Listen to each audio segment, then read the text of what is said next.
Hello दोस्तों, नमस्कार। मैं साधना आप सबका बहुत बहुत स्वागत करती हूँ अपने इस यूट्यूब चैनल रोजगार विद साधना पंडित में। आपको पता ही होगा बच्चों, कल मैंने आपको वर्णमाला का पहला भाग पढ़ाया था, पहला पार्ट पढ़ाया था, मतलब पहला वीडियो बन चुका है मेरा इस पे। तो मैं अब आगे का आज वीडियो लेके आई हूँ, जिसमें मैं आपको बताऊंगी कि कैसे पढ़ना है, कैसे क्या करना है। तो कल का एक बार थोड़ा सा रिवीजन कर लेंगे, एक बार कल का सुन लेंगे, उसके बाद में थोड़ा ठीक रहेगा। इससे क्या रहेगा बच्चों कि आप बेहतर तरीके से समझ पाएंगे और आगे का रिवीजन भी कर सकेंगे। ठीक है। तो हिंदी कल मैंने बताया था बच्चों, हिंदी 3 प्रकार की होती है। ठीक है। और कौन कौन सी होती है? व्याकरण, साहित्य, शब्दकोश। ठीक है। भाषा की सार्थक लघुत्तम इकाई ध्वनि को बोलते हैं। ठीक है। ध्वनि को क्या कहते हैं? वर्ण कहते हैं। वर्णों के व्यवस्थित क्रम को क्या कहते हैं? वर्णमाला कहते हैं। ठीक है। और ये हो गया तुम्हारा। और हिंदी वर्णमाला में कुल वर्णों की संख्या 52 होती है। ठीक है। कितनी होती है? 52 होती है। हमारी लिपि कौन सी है? देवनागरी लिपि है, जिसमें क्या है, कौन कौन सी चीज आती है? वर्ण, अक्षर, ध्वनि। ठीक है। कल बताया था मैंने, स्वर को संस्कृत में क्या बोलते हैं? अच बोलते हैं। व्यंजन को संस्कृत में क्या बोलते हैं? हल बोलते हैं। स्वर कौन से होते हैं? जो स्वतंत्र रूप से बोले जाते हैं। ठीक है। और व्यंजन कौन से होते हैं? जो स्वरों की सहायता से बोले जाते हैं, उनको व्यंजन कहते हैं। ठीक है। तो बस आज मैं आपको वही बताने जा रही हूँ। और कल बच्चों मिस्टेक हो गई थी मेरे से कल। ठीक है। तो उसके लिए मैं माफी चाहूंगी कि मैंने आपको बोल दिया था कि 11 प्रकार के स्वर होते हैं, वो नहीं, गलती से निकल गया था मुंह से। ठीक है। 11 प्रकार के नहीं होते, 11 स्वर होते हैं, ऐसा उनको बोल सकते हैं। ठीक है। तो आज का मेरा वीडियो है स्वरों को अच कहा जाता है। मैं आज कल तो मैंने थोड़ा वो बेस बताया था, तो आज मैं मेन पॉइंट लेकर आई हूँ स्वरों का। ठीक है। तो जिसमें आपको ध्यान से समझना होगा, स्वर को क्या कहा जाता है? अच कहा जाता है। क्या कहा जाता है? अच। ठीक है। अब स्वर कौन कौन से होते हैं?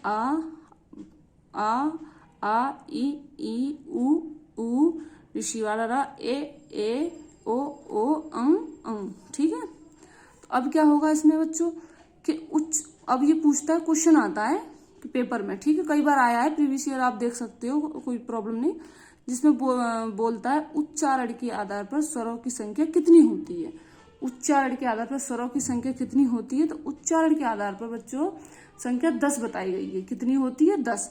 देखो उच्चारण के आधार पर, जैसे छोटा, जैसे आपने पढ़ाई होगा अपनी क्लास में, छोटे आ से अनार, बड़े आ से आम, ये सारी चीजें। तो उसमें कहीं उच्चारण ऋषि वाले रा का हुआ है? कहीं नहीं हुआ है। ठीक है। और वो इसलिए नहीं हुआ है बच्चों क्योंकि ऋषि वाला जो रा है वो पूर्ण स्वर नहीं है, मतलब कि पूरा स्वर नहीं है, वो आधा स्वर है। और वो भी मिलके बना है, बड़ी ई से और रा से।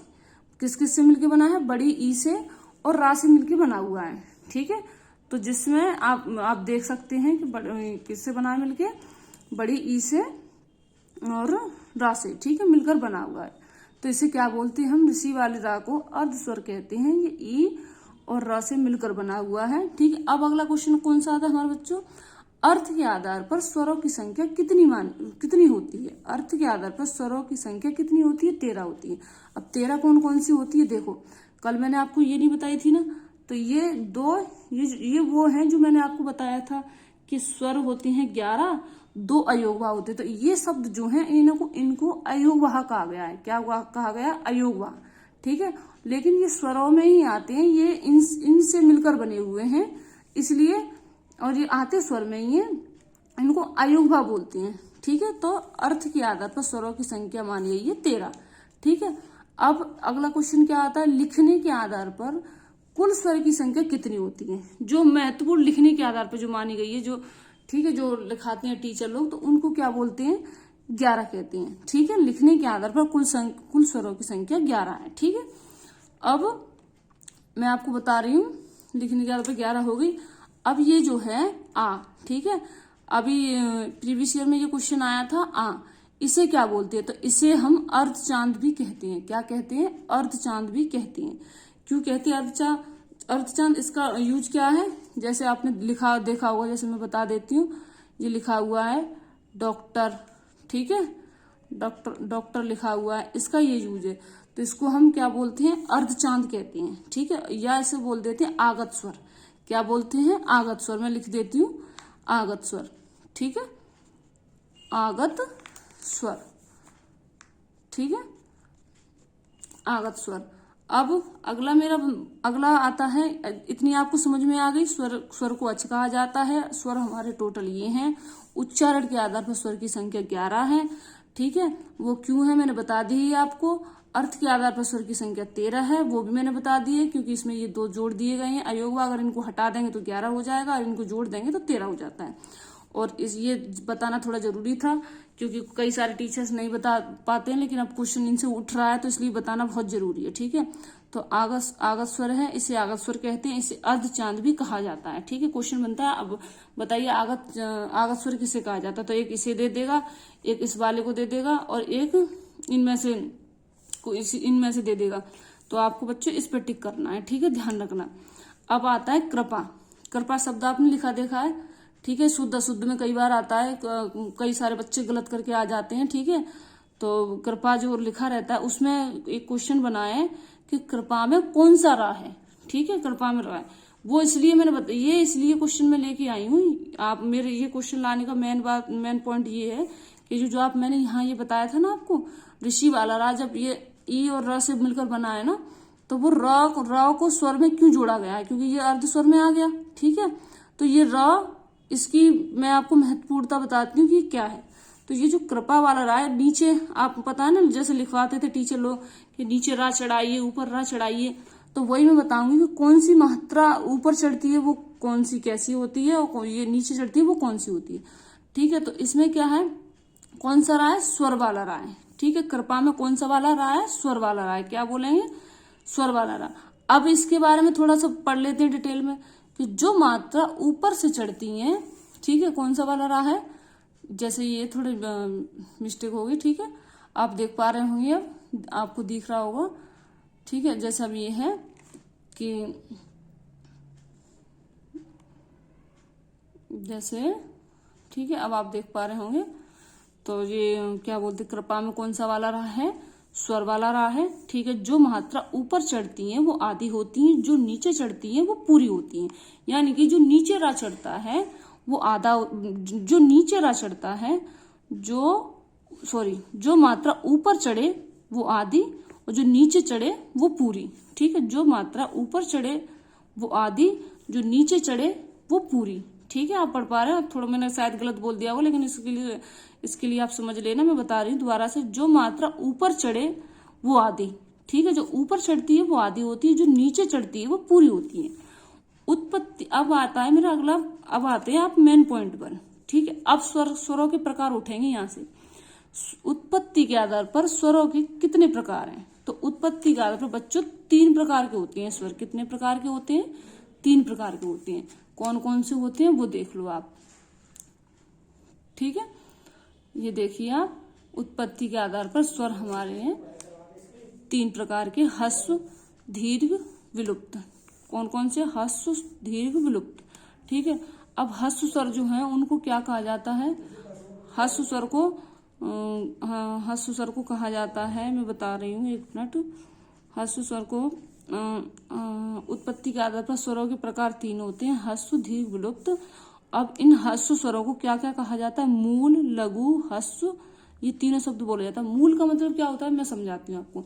जैसे कोई बात हो रही है, कहीं पे कोई बात हो गई, या कोई लड़ाई हो गई, या कोई झगड़ा, कुछ भी हुआ एनीवे, तो उसमें क्या होता है, जैसे कोई हमारे घर में कोई मान लो पूछता है हमसे, मेन बात बताओ क्या है, ठीक है, वो बताओ। तो मेन मतलब कि जो इतनी बड़ी पूरी कहानी हुई उसका थोड़ा सा पॉइंट बताओ, जिससे हमें पता चल जाएगा कि क्या बात हुई थी वहां। तो उसी तरीके से क्या होता है, मूल मतलब उसका होता है कि मेन निचोड़, जो मेन चीज होती है। ठीक है, तो मूल ये होता है। लघु का मतलब होता है बच्चों छोटा, यानी कि छोटा रूप। लघु क्या होता है, छोटा। मूल का मतलब भी छोटा, और छोटा नहीं मतलब शॉर्ट बोल देंगे। ठीक है, मेन बात, ठीक है, मेन जो, हाँ, ये हमारे लिए इम्पोर्टेंट है।